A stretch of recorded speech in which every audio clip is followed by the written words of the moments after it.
तो आप सबका स्वागत है आपके अपनी चैनल गवर्नमेंट एग्जाम स्टडी में। दोस्तों, आप सभी की पेट की परीक्षा की तैयारी बहुत ही बेहतरीन ढंग से चल रही होगी। आज हम अपने बूस्टर डोज में आपके लिए पॉलिटी के कुछ प्रश्न लेकर आए हैं। पहला प्रश्न है, निम्नलिखित में से किस अधिनियम के अंतर्गत भारतीय विधान परिषद को बजट पर बहस करने की शक्ति प्राप्त हुई थी? तो किस अधिनियम के अंतर्गत हुई थी दोस्तों? इसका आंसर है बिल्कुल सही, इसका आंसर है आपका बी, भारतीय परिषद अधिनियम 1892 के थ्रू क्या हुआ था? जो भारतीय विधान परिषद को, भारतीय लोगों को विधान परिषद के बजट पर बहस करने की शक्ति प्राप्त हुई थी। नेक्स्ट क्वेश्चन देख लेते हैं, निम्नलिखित में से किस अधिनियम में कलकत्ता में सर्वोच्च न्यायालय की स्थापना का प्रावधान किया गया था? तो किस अधिनियम से हुआ दोस्तों? इसका आंसर है 2 का ए, रेगुलेटिंग एक्ट 1773 के तहत जो कलकत्ता में सर्वोच्च न्यायालय की स्थापना हुई थी वो इसी के थ्रू हुई थी। अगर आपसे पूछा जाए, जो कई बार पूछा गया है कि पहले न्यायाधीश कौन थे, तो आप बताओगे सर एलिजा एम्पे। क्या नाम था इनका? सर एलिजा एम्पे सर्वोच्च न्यायालय, आपके कोलकाता न्यायालय के क्या थे? पहले न्यायाधीश थे। ठीक है, नेक्स्ट देख लेते हैं क्या क्वेश्चन है। केंद्र में द्वैध शासन किस अधिनियम के अंतर्गत स्थापित किया गया? तो क्या है दोस्तों? केंद्र में द्वैध शासन, यानी कि जो डायरकी है आपकी वो कहां पे होगी? सेंटर पे। क्या होगा इसका आंसर? इसका आंसर सी होगा, भारत सरकार अधिनियम 1935, यानी कि गवर्नमेंट ऑफ इंडिया एक्ट 1935, ये केंद्र की है। ऐसे ही अगर हम प्रांतों की बात करें तो प्रांतों में द्वैध शासन कब आया था आपका? 1919 में आया था। बिल्कुल सही। नेक्स्ट देख लेते हैं, राष्ट्रपति की अध्यादेश निर्गत करने की शक्ति प्रेरित है। अध्यादेश यानी कि ऑर्डिनेंस। देखो दोस्तों, इसी तरह की आपको और प्लेलिस्ट मिल जाएगी, आप जाके वहां बूस्टर डोज के यहाँ से टॉपिक्स देख सकते हो।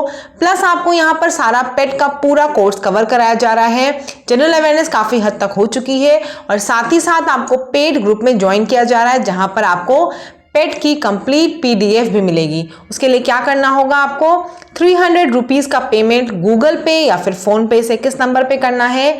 8957215956, इस पर आपको पेमेंट करना है। कोई और क्वेरी भी लेनी है तो भी आप इसी व्हाट्सएप नंबर को यूज कर सकते हो, 8957215956। तो इसका क्या आंसर है? राष्ट्रपति की अध्यादेश निर्गत करने की शक्ति, यानी कि ऑर्डिनेंस जो होता है उसको लागू करने की शक्ति कहां से प्रेरित है? बिल्कुल सही, इसका भी आंसर क्या होगा? भारत सरकार अधिनियम 1923। ठीक है, क्या है इसका आंसर? भारत सरकार अधिनियम 1935। ठीक है, अब एक चीज आपसे और अगर पूछूंगी मैं कि कौन सा आर्टिकल है जिसमें ये अध्यादेश निर्गत करने की या फिर ऑर्डिनेंस लागू करने का आर्टिकल लिखा हुआ है, तो उस आर्टिकल का नाम क्या है? देखो 123, यानी कि आर्टिकल 123 में राष्ट्रपति को अध्यादेश निर्गत करने की शक्ति मिलती है। कहां से ली गई? 1935 से ली गई। नेक्स्ट देख लेते हैं, किस अधिनियम ने भारतवासियों को अपने देश के प्रशासन में कुछ हिस्सा लेना संभव बनाया? पहले आपको पता है भारतवासी किसी चीज में पार्ट नहीं ले सकते थे, लेकिन एक अधिनियम ऐसा आया जिससे कि उन्हें अपने देश के प्रशासन में कुछ हिस्सा लेना संभव बनाया गया। तो क्या होगा इसका आंसर? बिल्कुल सही, डी होगा, चार्टर एक्ट 1833। उसके थ्रू क्या हुआ था? भारतवासियों को अपने ही देश के प्रशासन में कुछ हिस्सा लेना संभव हो गया था। आगे देख लो, भारत के संविधान में केंद्र और राज्यों के बीच किया गया जो शक्तियों का विभाजन है वो कहां पे, किस योजना पर आधारित है? आपको पता है सेंटर और जो स्टेट है उनके दोनों की पावर्स अलग अलग दी हुई हैं। तो क्या होगा इसका आंसर? 6 का सी है, भारत सरकार अधिनियम 1935। और आधे ज्यादा आपने अगर देखोगे अभी तो संविधान का जो चीज है वो कहां से लिया गया है? वो भारत सरकार अधिनियम से लिया गया, 1935। ठीक है, काफी चीजें आपके संविधान की भारत सरकार अधिनियम 1935 से ली गई हैं। नेक्स्ट देख लो, निम्नलिखित में से किस एक अधिनियम ने भारत में संघीय शासन की व्यवस्था की? तो किसने की? इसका भी आंसर बिल्कुल सही, भारत सरकार अधिनियम 1935। और आप सभी को कमेंट सेक्शन में जरूर बताना है कि आपके कितने प्रश्न आंसर इस बूस्टर डोज से सही हो रहे हैं। प्लेलिस्ट में जाके सारी बूस्टर डोज को देखना है और आपको डेली बताना है कि आपके कितने नंबर सही हो रहे हैं। चलो आगे देख लो। निम्नलिखित में से किस एक अधिनियम के फलस्वरूप बर्मा जो है, या जिसे आप आजकल म्यांमार बोलते हो, भारत से अलग हुआ? तो कौन सा अधिनियम है? बिल्कुल सही, इसका आंसर सी हो जाएगा। भारत सरकार अधिनियम 1935 के तहत क्या हुआ था? जो बर्मा था आपका वो भारत से अलग हो गया था। नेक्स्ट देख लो इसके बाद। नेक्स्ट आपका है कैबिनेट मिशन योजना के अंतर्गत संविधान निर्मात्री परिषद में प्रत्येक प्रांत को आवंटित सदस्य संख्या निर्धारित करने के लिए प्रतिनिधि कितनी जनसंख्या अनुपात में लिया गया? एक प्रतिनिधि जो बनाया गया था वो कैसे बनाया गया था, कितनी जनसंख्या के ऊपर? बिल्कुल सही, इसका आंसर क्या हो जाएगा? बी हो जाएगा, 10 लाख के ऊपर। 10 लाख जनसंख्या पे एक प्रतिनिधि का चुनाव किया गया। ठीक है, 9 का बी हो जाएगा। नेक्स्ट देख लो।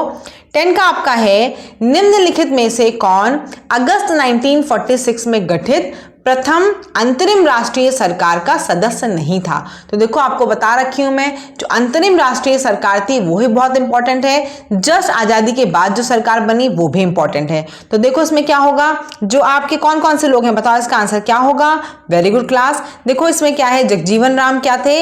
ये थे आपके श्रम मंत्री। राजेंद्र प्रसाद क्या थे? ये थे खाद्य मंत्री। ठीक है। सी राजगोपालाचारी क्या थे?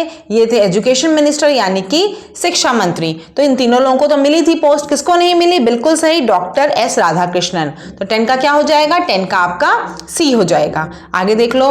स्वतंत्र भारत की संविधान सभा के अध्यक्ष कौन थे? तो स्वतंत्र भारत की संविधान सभा के अध्यक्ष कौन थे? बिल्कुल सही, इनका नाम था डॉक्टर राजेंद्र प्रसाद। ठीक है, स्वतंत्र भारत की संविधान सभा के अध्यक्ष कौन थे?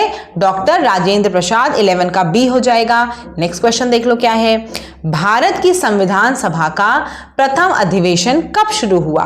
तो कब शुरू हुआ? देखो इसका आंसर है बी, 9 दिसंबर 1946 को प्रथम अधिवेशन शुरू किया गया। और इस दिन जो अध्यक्ष थे उनका नाम था सच्चिदानंद सिन्हा। क्या नाम था? सच्चिदानंद सिन्हा। हालांकि ये सिर्फ 2 दिन के लिए अध्यक्ष बने, उसके तुरंत बाद 11 दिसंबर 1946 से कौन बन गया? राजेंद्र प्रसाद बन गए, जो कि आपके परमानेंट थे। ठीक है, समझ लो यहाँ पे प्रथम अधिवेशन जिस दिन हुआ 9 दिसंबर 1946 को, उस दिन कौन था अध्यक्ष? सच्चिदानंद सिन्हा। 2 दिन बाद 11 दिसंबर 1946 को राजेंद्र प्रसाद ने ले लिया और उसके बाद से वो परमानेंट संविधान सभा के अध्यक्ष बने रहे। नेक्स्ट देख लो। 13 प्रश्न आपका, संविधान सभा के सम्मुख संविधान की प्रस्तावना का प्रस्ताव किसने रखा? जो संविधान की प्रस्तावना है आपकी, उसका प्रस्ताव किसने रखा? तो किसने रखा था? बिल्कुल सही, इसका आंसर क्या होगा? इसका आंसर होगा ए, जवाहरलाल नेहरू। उन्होंने ही प्रस्तावना का प्रारूप बनाया था। ठीक है, आगे देख लो। नेक्स्ट क्वेश्चन हमारा 14, संविधान को बनाने हेतु भारतीय संविधान सभा के कुल कितने अधिवेशन हुए? तो कुल कितने अधिवेशन हुए बताओ, इसका आंसर होगा 12 अधिवेशन हुए, जिसमें से जिसकी वजह से भारतीय संविधान बन पाया। तो कितने उसके अधिवेशन हुए भारतीय संविधान सभा के? 12 हुए। बहुत इंपॉर्टेंट क्वेश्चन है, 14 का सी।